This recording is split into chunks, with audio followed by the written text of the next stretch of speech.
Эр хүний хувь заяа ба амжилт үнэндээ юунаас хамаардаг вэ? Эрдэмтэд дараах сонирхолтой холбоосыг олж тогтоожээ. Бүх гоц ухаантнууд онцгой эмэгтэйчүүдээс төрсөн байна. Эсгүүдийг нь судлах гэж оролдсон боловч ямар ч ач холбогдолгүй байжээ. Их нь гол хүчин зүйл байв. Хамгийн сонирхолтой нь энэ холбоос зөвхөн хүүхдэд үйлчилдэггүй нөхөрт ч бас үйлчилдэг байна.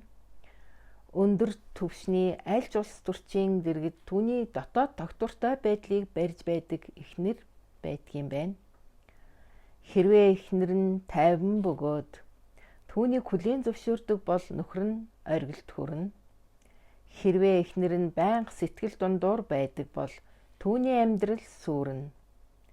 Түүнд хоёр замдын салах эсвэл дундын амьдралдаа үлдэх. Иймд эмэгтэй та өөрийнхөө нөхрийг баян бөгөөд эрүүл байлгахыг хүсэж байгаа бол нөхөртөө сэтгэл дундуур байхаа болох хэрэгтэй. Гаднаа үглэж болноо. Харин дотоод сэтгэлдээ хизээж болохгүй. Таны төвчээр хайр болон тэнцвэртэй байдлыг хадгалах чадвар эр хүний өмнө бүх замыг нээн. Нөхрийн хувь заяа, зан авир, мөнгө нь шууд түүний эхнэрээс хамаарна. Зөвшөөрч байна уу?